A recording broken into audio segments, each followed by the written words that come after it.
The concept of keeping the Sabbath is addressed several times in the Bible. Here are some key passages. Genesis 2:2-3. By the seventh day, God had finished the work he had been doing. So on the seventh day, he rested from all his work. Then God blessed the seventh day and made it holy, because on it he rested from all the work of creating that he had done. Exodus 20:8-11. Remember the Sabbath day by keeping it holy. 6 days you shall labor and do all your work, but the seventh day is a Sabbath to the Lord your God. On it you shall not do any work, neither you, nor your son or daughter, nor your male or female servant, nor your animals, nor any foreigner residing in your towns. For in 6 days the Lord made the heavens and the earth, the sea, and all that is in them, but he rested on the seventh day. Therefore the Lord blessed the Sabbath day and made it holy. Leviticus 19:30. Observe my Sabbaths and have reverence for my sanctuary. I am the Lord. Deuteronomy 5:12-15. Observe the Sabbath day by keeping it holy, as the Lord your God has commanded you. 6 days you shall labor and do all your work, but the seventh day is a Sabbath to the Lord your God. On it you shall not do any work, neither you, nor your son or daughter, nor your male or female servant, nor your ox, your donkey, or any of your animals, nor any foreigner residing in your towns, so that your male and female servants may rest, as you do. Remember that you were slaves in Egypt, and that the Lord your God brought you out of there with a mighty hand and an outstretched arm. Therefore the Lord your God has commanded you to observe the Sabbath day. Isaiah 58:13-14. If you keep your feet from breaking the Sabbath and from doing as you please on my holy day, if you call the Sabbath a delight and the Lord's holy day honorable, and if you honor it by not going your own way and not doing as you please or speaking idle words, then you will find your joy in the Lord, and I will cause you to ride in triumph on the heights of the land and to feast on the inheritance of your father Jacob. For the mouth of the Lord has spoken. Ezekiel 20:20. Keep my Sabbaths holy, that they may be a sign between us. Then you will know that I am the Lord your God. These passages emphasize the importance of observing the Sabbath as a day of rest and worship, set apart as holy by God.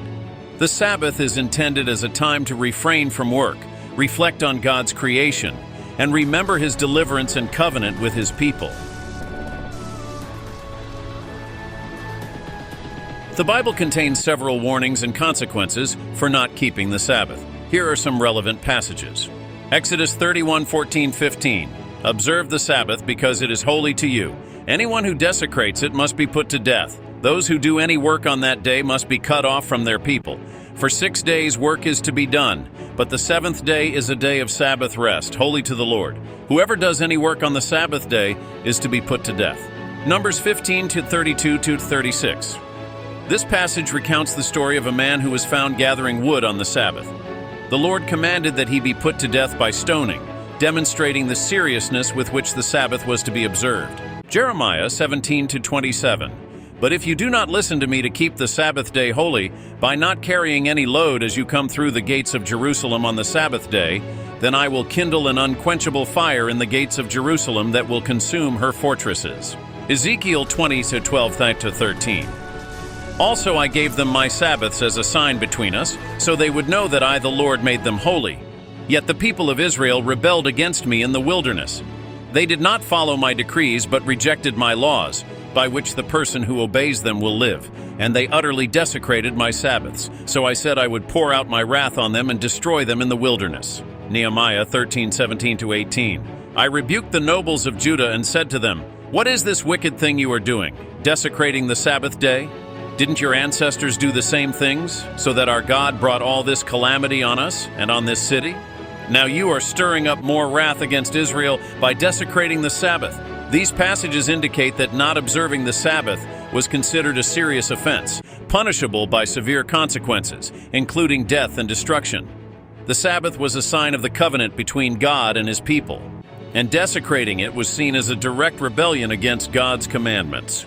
Sabbaths are defiled, God will not bless and protect the people, but instead will pour out his wrath.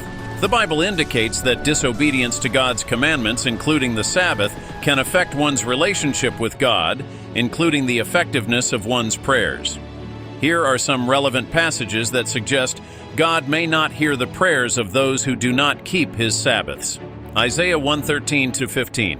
Stop bringing meaningless offerings. Your incense is detestable to me. New moons, Sabbaths, and convocations, I cannot bear your worthless assemblies. Your new moon feasts and your appointed festivals I hate with all my being. They have become a burden to me. I am weary of bearing them. When you spread out your hands in prayer, I hide my eyes from you. Even when you offer many prayers, I am not listening. Your hands are full of blood. Proverbs 28:9. If anyone turns a deaf ear to my instruction, even their prayers are detestable. Bible suggests that not keeping the Sabbath and disobeying God's commandments can result in God not hearing or responding to one's prayers. Obedience to God's laws, including the Sabbath, is portrayed as essential for maintaining a good relationship with Him and ensuring that prayers are heard.